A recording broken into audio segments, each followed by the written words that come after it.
TV 15 news కి స్వాగతం. బులెటిన్ల ముందుగా హెడ్లైన్స్.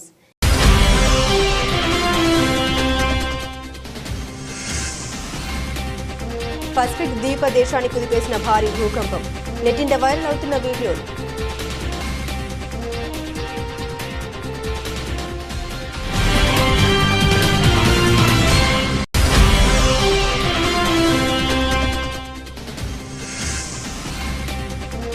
నేడు లోక్సభ ముందుకు జమిలి ఎన్నికల బిల్లులు. తేట తెలంగాణ మోదీ సర్కార్ ప్లాన్.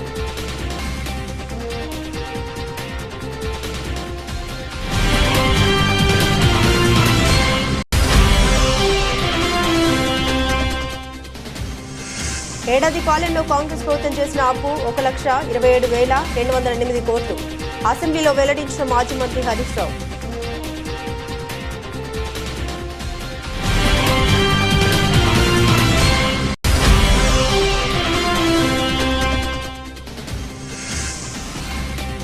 తెలంగాణలో హరిత విప్లవం దిశగా కీలక అడుగులు. సీఎం రేవంత్ సర్కార్ సంచలన నిర్ణయం.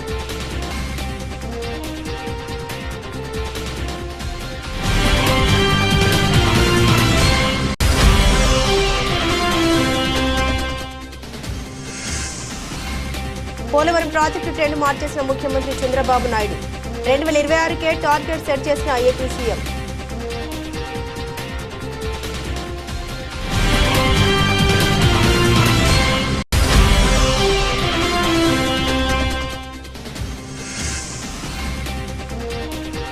మూడో టెస్టులో జడేజా హాఫ్ సెంచరీ. వర్షంతో నిలిచిన ఆట.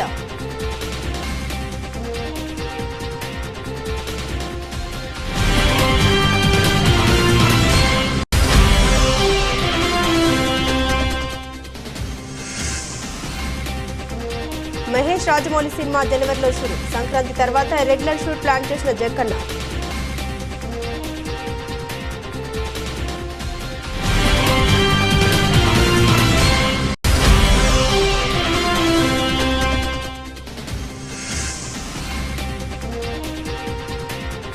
$79,000 దిగువకు బంగారం. 2 సెషన్లలో 4,500 తగ్గిన వెండి.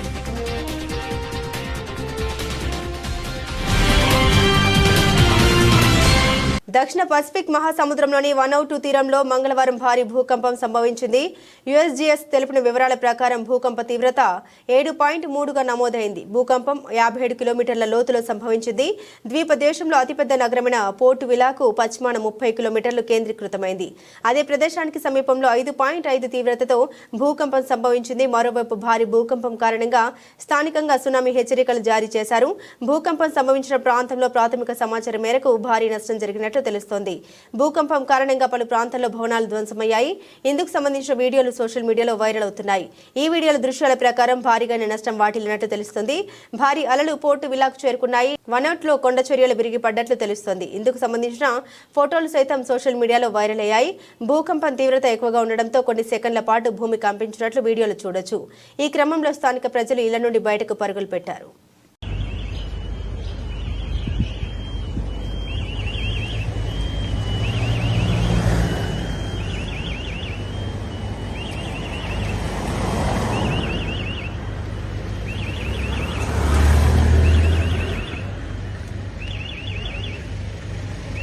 నేడు పార్లమెంట్లోకి జమిలి ఎన్నికల బిల్లును ఎన్డీఏ సర్కార్ ప్రవేశపెట్టనుంది.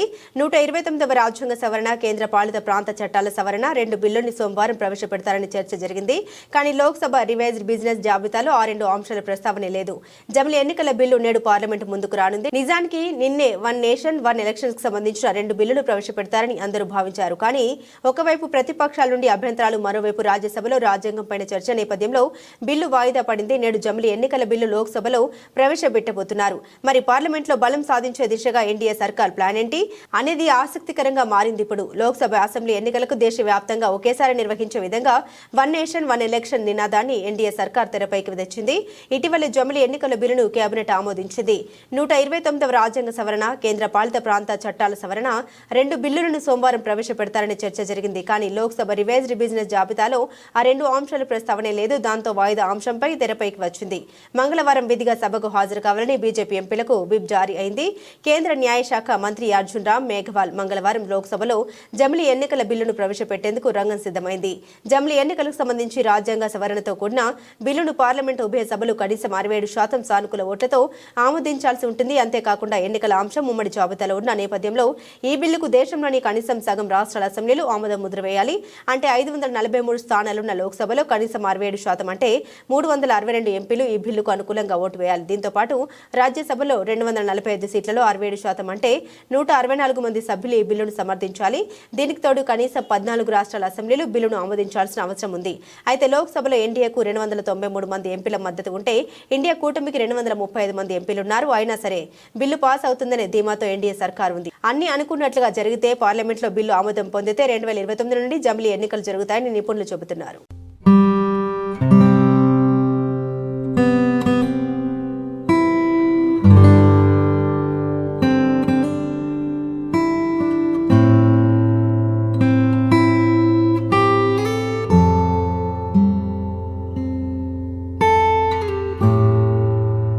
ఏడాది పాలనలో కాంగ్రెస్ ప్రభుత్వం చేసిన అప్పులపై శాసనసభలో మాజీ మంత్రి బీఆర్ఎస్ ఎమ్మెల్యే హరీష్ రావు తీవ్రంగా స్పందించారు.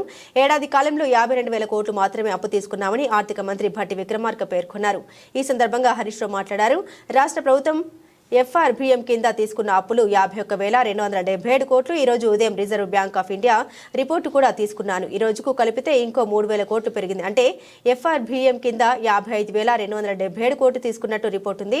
కార్పొరేషన్ గ్యారంటీల కింద 61,991 కోట్లు, మరో 10,099 కోట్లు గ్యారంటీలు లేకుండా తీసుకున్నారు. మొత్తంగా ఈ ఏడాది పాలనలో కాంగ్రెస్ ప్రభుత్వం తీసుకున్న అప్పు ఎంతంటే 1,27,208 కోట్లు. అలాగే కొనసాగితే 5 ఏళ్లలో అయ్యే అప్పు 6,36,040 కోట్లు అని హరీష్ రావు తెలిపారు.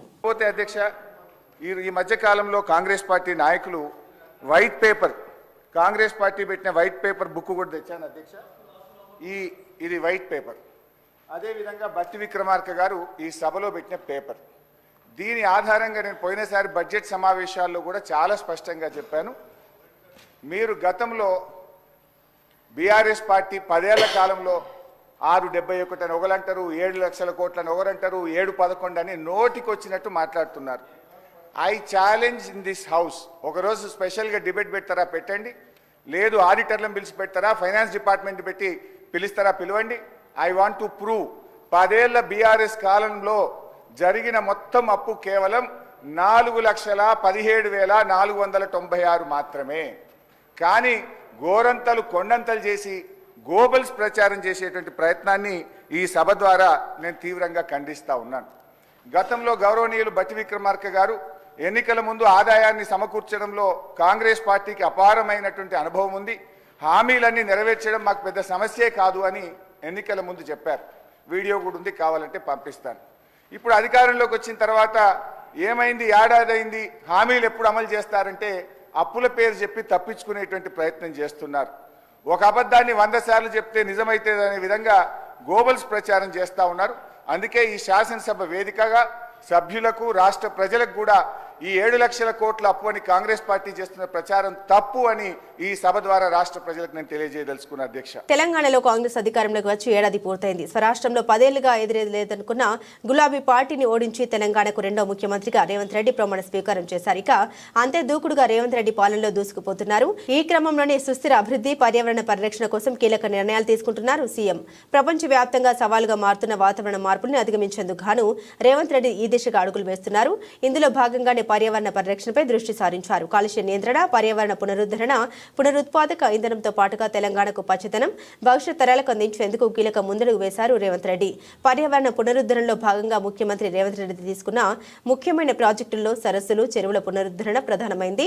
ఒకప్పుడు చెరువులకు, సరస్సులకు పెట్టింది పేరైన భాగ్యనగరంలో కబ్జాల కారణంగా చెరువులు, కుంటలు కుదించుకుపోయి ఉనికిని కోల్పోతున్నాయి. ఈ నేపథ్యంలో రేవంత్ రెడ్డి అధికారంలోకి రాగానే హైడ్రా పేరుతో ప్రత్యేక వ్యవస్థను ప్రవేశపెట్టారు. దీంతో చెరువులోని అక్రమ కట్టడాలు కట్టడాలను పనిపడుతున్నారు. ఇందులో భాగంగా ఇప్పటి వరకు 75 చెరువుల పునరుద్ధరణకు శ్రీకారం చుట్టారు. హైదరాబాద్ మహానగరం పరిధిలోని మొత్తం 2000 చెరువుల రూపురేఖలు మార్చేందుకు ప్రణాళిక సిద్ధం చేశారు. ఇందులో భాగంగా నిర్జీవమైన నీటి వనరుల్ని పునరుద్ధరించనున్నారు.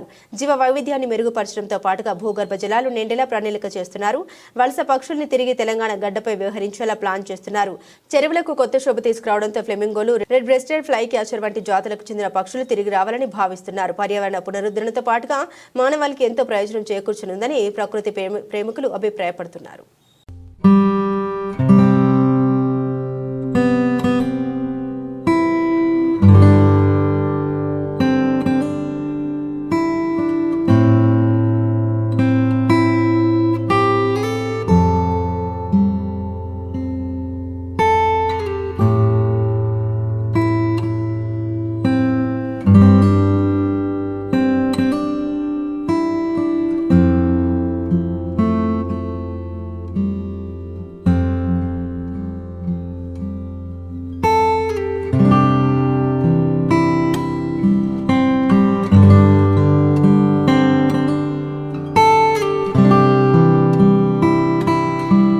కూటమి ప్రభుత్వం అధికారంలోకి వచ్చిన తర్వాత పోలవరం పనుల్లో వేగం పెంచింది. నిర్దిష్ట కాల పరిమితితో ప్రణాళిక రూపొందించి పూర్తి చేయాలన్న లక్ష్యంతో ముందుకెళ్తుంది.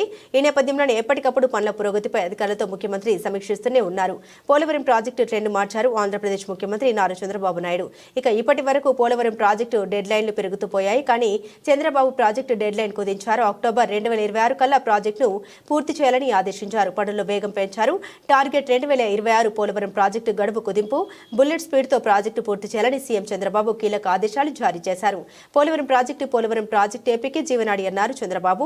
ఈ ప్రాజెక్టులో 7,20,000 ఎకరాల కొత్త ఆయకట్టు అందుబాటులోకి వస్తుందన్నారు. 28 లక్షల మందికి తాగునీరు అందుతుందన్నారు. కొత్తగా 960 మెగావాట్ల విద్యుత్ ఉత్పత్తి అందుబాటులోకి రానుంది. అక్టోబర్ 2026 నాటికి పోలవరం ప్రాజెక్టు పూర్తి చేయాలని లక్ష్యంగా పెట్టుకున్నట్లు ఏపీ ముఖ్యమంత్రి చంద్రబాబు ప్రకటించారు. 2025 డిసెంబర్ నాటికి డయాఫ్రామ్ వాల్ పూర్తి కావాలని అధికారులను ఆదేశించారు. సోమవారం పోలవరం ప్రాజెక్టు పనుల్ని స్వయంగా పరిశీలించారు సీఎం చంద్రబాబు. పోలవరం గ్యాప్ 1 పనుల్ని పర్యవేక్షించారు. డయాఫ్రామ్ వాల్ నిర్మాణ పనుల్ని పరిశీలించిన చంద్రబాబు పనుల పురోగతిపై ఆరా తీశారు. అనంతరం అధికారులతో సమీక్ష నిర్వహించారు. పోలవరం పనులు ఎంత ఆలస్యమైతే ఏపీ ప్రజలకు అంత నష్టమని, అందుకే వేగంగా ప్రాజెక్టు పనుల్ని పూర్తి చేయాలని సీఎం చంద్రబాబు అధికారులను ఆదేశించారు. పోలవరం అమరావతి రాష్ట్రానికి 2 కళ్ళు అని చంద్రబాబు అన్నారు. పోలవరం పూర్తి చేసి నదులను అనుసంధానం చేస్తే రాష్ట్రానికి గేమ్ చేంజర్ అవుతుందన్నారు. పట్టిసీమ ద్వారా కృష్ణా నదికి అనుసంధానం చేశామన్నారు చంద్రబాబు. గొల్లపల్లి రిజర్వాయర్ వస్తే చాలా వరకు ఇబ్బంది ఉండదన్నారు. వెలుగొండ ఇరిగేషన్ కు కూడా నీళ్లు ఇచ్చే పరిస్థితి వస్తుందన్నారు. అక్కడి నుండి బనకచెర్లకు నీటిని తీసుకెళ్లొచ్చన్నారు. ప్రాజెక్టు 50 లక్షల క్యూసెక్లు డిశ్చార్జ్ చేసే సామర్థ్యం ఉందన్నారు. 93 మీటర్లు డయాఫ్రామ్ వల్ల అత్యంత ఎత్తైన స్పిల్వే గేట్లు ఏర్పాటు చేస్తున్నామని సీఎం తెలిపారు. పోలవరం ప్రాజెక్టుతో బహుళ ప్రయోజనాలు ఉన్నాయని చంద్రబాబు వెల్లడించారు.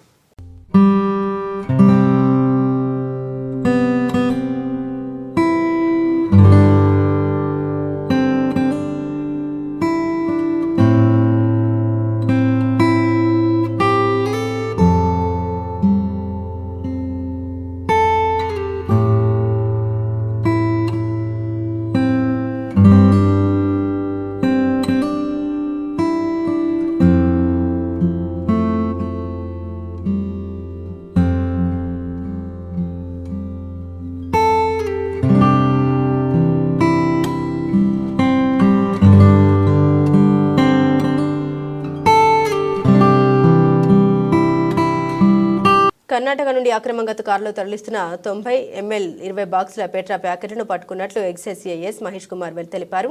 స్థానిక ఎక్సైజ్ శాఖ కార్యాలయంలో శనివారం సాయంత్రం ఏర్పాటు చేసిన విలేకరుల సమావేశంలో ఆయన వివరాలు వెల్లడించారు. రాబడిన సమాచారం మేరకు deputy commissioner Nagamaddayya, assistant commissioner Muniswamy, incharge excise superintendent Revathi ఆదేశాలతో శనివారం తెల్లవారుజామున మొలకాలమూరు చెక్పోస్ట్ వద్ద దాడులు నిర్వహించినట్లు ఆయన తెలిపారు. ఈ క్రమంలోనే ఓ ఎరుపు రంగు కారు అటుగా వస్తున్న మమ్మల్ని చూసి కారులో ఉన్న వ్యక్తులు పరుగులు తీశారు. మా సిబ్బంది వెంబడించి 3 వ్యక్తులను పట్టుకుని కారు స్వాధీనం చేసుకున్నట్లు తెలిపారు. ఇందులో పైతోటకు చెందిన నాయకులు హనుమంతు, వేపరాల గ్రామానికి చెందిన బోయలింగప్ప, రేకులకుంట గ్రామానికి చెందిన వరిప్రసాదులుగా గుర్తించామన్నారు. పై 3 ఇదివరలోనే అక్రమ కర్ణాటక మద్య రవాణాలో ముద్దాయిలుగా ఉన్నారని వెల్లడించారు. దాడులు నిర్వహించడమైంది. అక్కడ ఉన్న అనుమానాస్పదంగా వచ్చేటువంటి వెహికల్స్ను వాహనం తనిఖీ చేస్తా అంటే ఒక ఎరుపు రంగు కారు డిటెక్ట్ చేయడం జరిగింది. వాళ్ళు మమ్మల్ని చూసి వాహన తనిఖీలు గమనించి పారిపోతూ ఉంటే వాళ్ళు పట్టుకొని నిలుపుదల చేసి వాహనాన్ని తనిఖీ చేస్తే అందులో 20 బాక్సుల కర్ణాటక మద్యం ఉంది. సో ఆ 20 బాక్సుల కర్ణాటక మద్యము ఆ ముద్దాయిల్ని విచారణ చేస్తే దాంట్లో మొదటి వ్యక్తి నాయకుల హనుమంతు. సో ఇతను పైతోట గ్రామానికి చెందినటువంటి వ్యక్తి. గత కొద్ది కాలంగా రాయదుర్గం పరిసర ప్రాంతాలకు కర్ణాటక మద్యాన్ని అక్రమంగా సరఫరా చేస్తున్నాడు. అదేవిధంగా ఇంకో వ్యక్తి బోయ లింగప్ప అనే వ్యక్తి వేపరాల గ్రామానికి చెందినటువంటి వ్యక్తి, రాయదుర్గం మండలంలోని ఇది. అతను కూడా తన గ్రామంలో ఈ కర్ణాటక మద్యాన్ని కొనుగోలు చేసి తక్కువ ధరలకు ఎక్కువ మొత్తంలో అమ్మి లాభాలు గడిస్తున్నారు. ఇక మూడో వ్యక్తి వరప్రసాద్. ఈ బోయ లింగప్ప, వరప్రసాద్ అనే వీళ్ళ మీద పాత ఎక్సైజ్ కేసులు ఉన్నాయి. వరప్రసాద్ రేకులకుంట. ఇతడు ఇంతకుముందు కూడా ఒక కారు కేసులో పట్టుబడినాడు. వీళ్ళందరూ కూడా ఒక ముఠాగా ఏర్పడి కర్ణాటక రాష్ట్రం హనగల్లులోని బార్కు దగ్గర తక్కువ రేటుకు లిక్కర్ కొని అన్ని ప్రాంతాలకు సరఫరా చేస్తూ ఉన్నారు. సో విత్ ఎవిడెన్స్ వీళ్ళందరినీ కూడా అదుపులోకి తీసుకొని వీళ్ళ మీద కేసు నమోదు చేసి రిమాండ్కి అనేది పంపడం జరుగుతుంది. అదేవిధంగా డిప్యూటీ కమిషనర్ శ్రీ నాగమదయ్య గారు, అసిస్టెంట్ కమిషనర్ శ్రీ మునిస్వామి గారు, incharge excise superintendent Revathi madam గారు వీళ్ళ ఆదేశాల మేరకు ఈ దాడులు నిర్వహించడం అయింది. వీళ్ళందరూ కూడా తక్కువ కాలంలో ఎక్కువ లాభాలు పొందాలని చెప్పేసి దురాశకు గురై ఈ రకమైనటువంటి కార్యక్రమాలు చేసి వాళ్ళ జీవితాలు నాశనం చేసుకుంటున్నారు. So Rayadurgam prohibition excise station పరిధిలో నేను ప్రజలకు ఇచ్చే సూచన ఏమంటే, ఎక్కడైనా కూడా ఇలాంటి అక్రమ మద్యం రవాణా నోటీస్ చేస్తే ప్రొహిబిషన్ ఎక్సైజ్ స్టేషన్ రాయదుర్గం వారికి తెలియజేస్తే దాని మీద తగు చర్యలు అనేవి తీసుకోబడతాయి.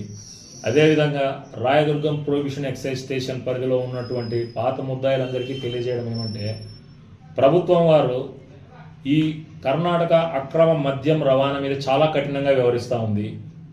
అదేవిధంగా ఈ రకమైనటువంటి రవాణాలో పాలు పంచుకొని తమ విలువైన జీవితాలు నాశనం చేసుకుంటున్నారు. సో వీరందరికీ ఇది హెచ్చరిక అయినా అనుకోండి, లేకపోతే విజ్ఞప్తి అయినా అనుకోండి, దయచేసి కర్ణాటక అక్రమ మద్యం రవాణాలో పాల్గొనొద్దు, మీ విలువైన జీవితాలు నాశనం చేసుకోవద్దు. సో ఈ పట్టుబడిన దీంట్లో ఒక కారు కూడా సీజ్ చేయడం జరిగింది. హ్యుండాయ్ వెర్నా కంపెనీకి చెందినటువంటి ఒక కారు, 20 బాక్సుల కర్ణాటక లిక్కరు. సో కారు విలువ దాదాపు 3 లక్షల రూపాయల పైన ఉంటుంది. పట్టుబడిన మద్యం విలువ దాదాపు 1 లక్ష రూపాయలు ఉంటుంది. సో మొత్తం 4 లక్షల రూపాయల విలువ కారు కర్ణాటక అక్రమ మద్యము స్వాధీనం చేసుకోవడం అయింది. సో నేను Mahesh Kumar, prohibition and excise inspector, Rayadurgam. Anantapur జిల్లా రాయదుర్గం పట్టణంలో ప్రసిద్ధి చెందిన శ్రీ షిరిడి సాయిబాబా ఆలయంలో ఆదివారం త్రిమూర్తి స్వరూపమైన శ్రీ దత్తాత్రేయ స్వామి జయంతి వేడుకలు భక్తజన సందోహం నడుమ వైభవంగా జరిగాయి. దత్త జయంతి మహోత్సవాల సందర్భంగా ఆలయంలో సుప్రభాత సేవ, పవిత్ర జలాలతో గంగ పూజ, కాగడ హారతి, పంచామృత అభిషేకం, మహామంగళ హారతి వంటి పూజలు నిర్వహించారు. అనంతరం శ్రీ మహాగణపతి, ఆదిత్యాది నవగ్రహ సహిత శ్రీ సాయి దత్త మూల మంత్ర హోమములు, మహామంగళ హారతి వంటి విశేష పూజలు నిర్వహించారు. ఈ సందర్భంగా ఆలయంలో పాలక మండలి సభ్యులు భక్తులకు తీర్థ ప్రసాదాలు, అన్న సంతర్పణ కార్యక్రమాలు చేపట్టారు. మహిళలు, భక్తులు పెద్ద సంఖ్యలో స్వామివారి ఉత్సవ వేడుకల్లో పాల్గొన్నారు.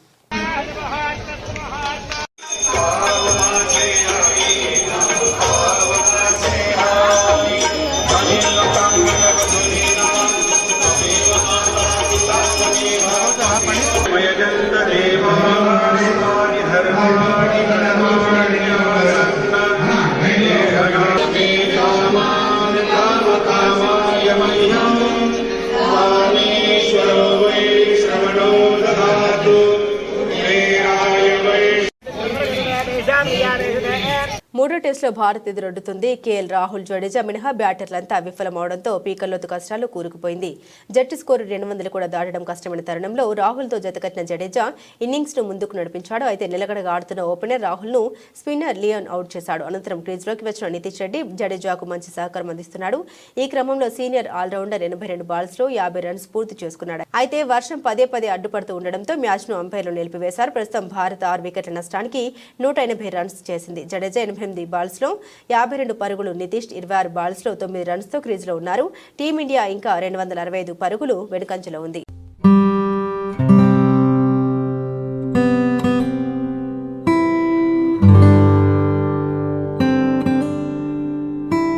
మహేష్ బాబు రాజమౌళి సినిమా అప్డేట్ కోసం దేశవ్యాప్తంగా ఉన్న సినీ అభిమానులంతా ఆతృతతో ఎదురు చూస్తున్నారు. ఈ సినిమా షూటింగ్ ఎప్పుడు మొదలవుతుంది అనే విషయంపై ఇప్పటి వరకు రకరకాల వార్తలు వచ్చాయి. అయితే వాటిలో నిజాలు వెతుకోవాల్సిన పరిస్థితి. తాజాగా ఈ సినిమా షూటింగ్ ప్రారంభానికి సంబంధించి విశ్వసనీయ సమాచారం అందింది. సంక్రాంతి తర్వాత ఈ సినిమా షూటింగ్ కు రాజమౌళి కొబ్బరికాయ కొట్టనున్నారు. ఇందుకు సంబంధించిన ఏర్పాట్లన్నీ కూడా పూర్తయ్యాయని తెలిపింది. హైదరాబాద్ రామోజీ ఫిల్మ్ సిటీతో పాటుగా నగర శివార్లలో కొన్ని భారీ సెట్లను కూడా రూపొందించారు. తొలి షెడ్యూల్ వాటిలోనే జరుగుతుందట. సంక్రాంతి తర్వాత షూటింగ్ మొదలుపెట్టి ఏప్రిల్ వరకు చిత్రీకరణ జరుపుతారని సమాచారం. తర్వాత షెడ్యూల్ విదేశాల్లో ఉంటుందట. ఈ సినిమా అధికారిక ప్రకటనకు సంబంధించిన గ్లిమ్స్ ఇప్పటికే సిద్ధమైంది. త్వరలో ఇతర నటీనటులను కూడా పరిచయం చేసే అవకాశం ఉందని చిత్ర బృందం చెబుతుంది. ఆనవాయితీ ప్రకారం త్వరలోనే ఓ ప్రెస్ మీట్ ని కూడా రాజమౌళి పెట్టనున్నారట. 1000 కోట్ల బడ్జెట్ తో 2 భాగాలుగా ఈ సినిమాని నిర్మాత కేఎల్ నారాయణ నిర్మిస్తున్నారు. వరుసగా రెండో సెషన్లో బంగారం ధరలు తగ్గుముఖం పట్టాయి. దేశ రాజధాని ఢిల్లీలో సోమవారం తులం బంగారం ధర 1150 క్షీణించి 78,350 రూపాయలకు చేరుకుంది. శుక్రవారం 99.9% స్వచ్ఛత గల బంగారం తులం ధర 79,500 వద్ద ముగిసింది.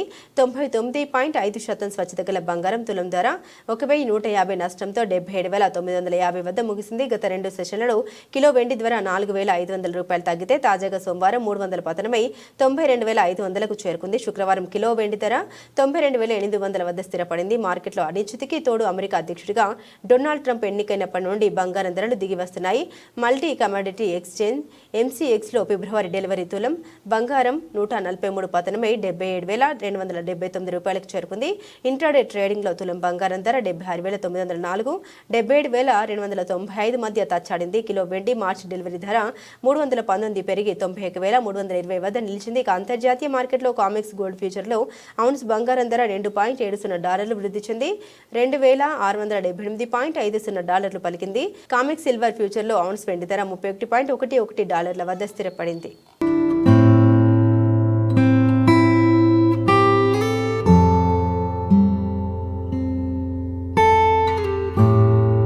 బులెటిన్ ముగించే ముందు హెడ్లైన్స్ మరోసారి.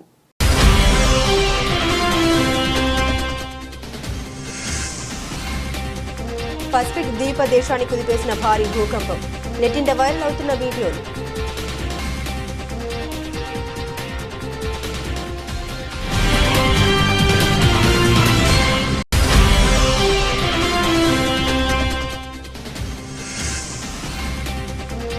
నేడు లోక్సభ ముందుకు జమిలీ ఎన్నికల బిల్లులు. తేట తెలంగాణ మోదీ సర్కార్ ప్లాన్.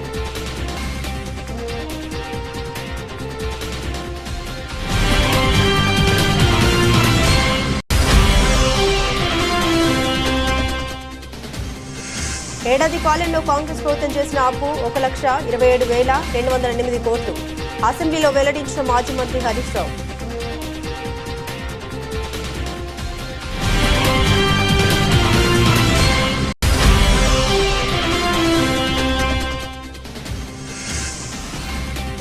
తెలంగాణలో హరిత విప్లవం దిశగా కీలక అడుగులు. సీఎం రేవంత్ సర్కార్ సంచలన నిర్ణయం.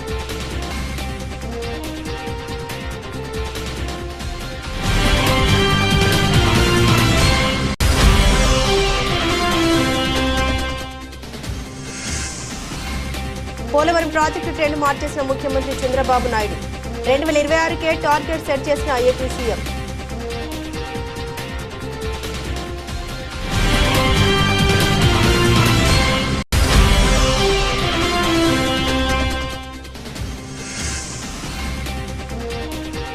మూడో టెస్ట్లో జడేజా హాఫ్ సెంచరీ. వర్షంతో నిలిచిన ఆట.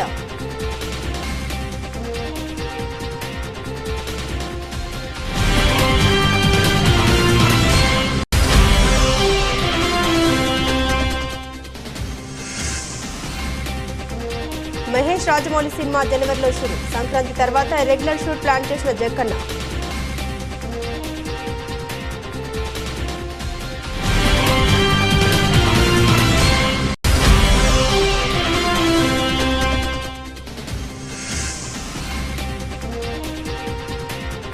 $79,000 దిగువకు బంగారం. 2 సెషన్లలో 4,500 తగ్గిన వెండి.